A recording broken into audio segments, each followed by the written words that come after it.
प्रिय विद्यार्थियों, आज हम एमए प्रीवियस का थर्ड पेपर भारतीय सामाजिक व्यवस्था के अंतर्गत नया अध्याय शुरू करेंगे। हिंदू और मुस्लिम स्त्रियों की स्थिति, status of Hindu and Muslim women.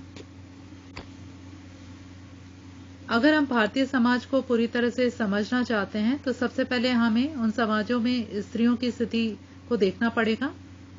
Bharat में स्त्रियों की स्थिति भूतकाल में क्या थी, वर्तमान में क्या है और भविष्य में क्या होगी, इसका ज्ञान होना आवश्यक है।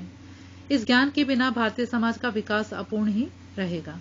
अगर भारतीय सामाजिक संगठन और सामाजिक व्यवस्था को सुदृढ़ बनाना है तो स्त्रियों की स्थिति को पुरुषों के संदर्भ में देखना होगा तथा उसमें संतुलन लाना होगा। स्त्री और पुरुष दोनों समाज के अभिन्न अंग होते हैं। उनमें से किसी एक स्त्री का शोषण होगा तो वह समाज खुशहाल तथा सुखी नहीं हो सकता। हिंदू स्त्रियों की स्थिति, अनेक वैज्ञानिक अध्ययनों से पता चला है कि समाज के संतुलन, विकास तथा समृद्धि के लिए नारी की महत्वपूर्ण भूमिकाएं होती है। एक नारी को शिक्षित करने का अर्थ है कि एक परिवार को शिक्षित करना। अगर स्त्री या माता अथवा गृहिणी के संस्कार, शिक्षा, दीक्षा आदि उत्तम नहीं होगी तो वह समाज और राष्ट्र को श्रेष्ठ सदस्य कैसे दे सकती है। समाज के लिए स्त्री का स्वस्थ, खुशहाल, शिक्षित, समझदार, व्यवहार कुशल, बुद्धिमान आदि होना अनेक दृष्टिकोणों से महत्वपूर्ण है। सबसे पहले हम देखते हैं कि विभिन्न कालों में स्त्रियों की स्थिति कैसे रही। जैसे कि वैदिक काल में महिलाओं की स्थिति कैसी थी, उत्तर वैदिक काल में महिलाओं की स्थिति। नंबर 3, धर्मशास्त्र काल में महिलाओं की स्थिति कैसे रही। नंबर 4 है मध्यकाल। नंबर 5 है ब्रिटिश काल में क्या स्थिति रही। अब हम देखते हैं कि स्त्रियों की निम्न स्थिति के कारण क्या हैं। हिंदुओं में निम्न स्थिति के कारण निम्नलिखित है। नंबर 1, ब्राह्मणवाद। नंबर 2, संयुक्त परिवार व्यवस्था। नंबर 3, बाल विवाह। नंबर 4 है कन्यादान। नंबर 5 है वैवाहिक कुरीतियां। नंबर 6 है पुरुषों पर आर्थिक निर्भरता। नंबर 7, स्त्री शिक्षा की उपेक्षा। नंबर 8 है मुसलमानों के आक्रमण। स्त्रियों की स्थिति सुधारने हेतु प्रयास।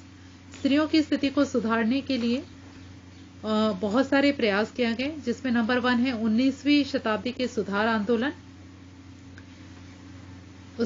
जिसके अंतर्गत आते हैं दयानंद सरस्वती द्वारा किया गया प्रयास, ईश्वरचंद विद्यासागर द्वारा किए गए प्रयास, महर्षि कर्वे द्वारा किए गए प्रयास, महात्मा गांधी द्वारा किए गए विभिन्न प्रयास। नंबर 2 है स्त्री संगठनों द्वारा सुधार कार्यक्रम। नंबर 3 है संवैधानिक व्यवस्थाएं। नंबर 4 है महिला कल्याण, जिसके अंतर्गत बहुत सारे कानून जो है महिलाओं के लिए पारित किए गए, जैसे समान वेतन अधिनियम, हिंदू विवाह अधिनियम, दहेज निरोधक अधिनियम, बाल विवाह निरोधक अधिनियम, विशेष विवाह अधिनियम, सती निरोधक अधिनियम, अंतर विभागीय समन्वय समिति, राष्ट्रीय महिला आयोग का गठन किया गया। नंबर 10 है विमेन्स डेवलपमेंट कॉर्पोरेशन, प्रौढ़ महिलाओं के लिए व्यवसायिक प्रशिक्षण तथा संक्षिप्त कार्यक्रम। नेक्स्ट पॉइंट, प्रौढ़ महिलाओं के लिए प्रकार्यात्मक साक्षरता। नंबर 7, सीमावर्ती क्षेत्र कल्याण केंद्र। नंबर 8, पोषण कार्यक्रम। नंबर 9, अन्य कल्याण कार्यक्रम। नंबर 11, अंतर्राष्ट्रीय महिला दिवस तथा भारत की स्वतंत्रता का 50वां वर्ष महिलाओं को शक्ति संपन्न बनाने की और महिलाओं को रोजगार और प्रशिक्षण देने पर बल दिया गया। कल्याण और समर्थन सेवाएं प्रदान की गई। महिला अधिकारिता के लिए विभिन्न उपाय अपनाए गए। नंबर 1 है स्वयं सिद्ध। नंबर 2 है स्वयं शक्ति परियोजना। नंबर 3 है महिलाओं के लिए प्रशिक्षण एवं रोजगार कार्यक्रम को समर्थन। नंबर 4, स्वावलंबन। नंबर 5, कामकाजी एवं बीमार महिलाओं के बच्चों के लिए शिशु सदन, दिन में देखरेख केंद्र। नंबर 6, कामकाजी महिलाओं के लिए छात्रावास। नंबर 7 है स्वाधार। नंबर 8 है राष्ट्रीय महिला कोष। मुस्लिम स्त्रियों की स्थिति। भारत में मुस्लिम स्त्रियों को की व्यवस्थित और क्रमबद्ध स्थिति की जानकारी का मूल स्रोत अरबी धर्म है। प्राचीन अरब की सामाजिक व्यवस्था ने भारत में मुस्लिम स्त्रियों की स्थिति को प्रभावित किया है। मुस्लिम स्त्रियों की स्थिति में आज भी अनेक अभावों को देखा जा सकता है। भारत में स्त्रियों की स्थिति का अध्ययन करना आवश्यक है। समय समय पर इनकी स्थिति में परिवर्तन भी आया है। मुस्लिम स्त्रियों की स्थिति का इतिहास और वर्तमान में स्वरूप निम्नलिखित है।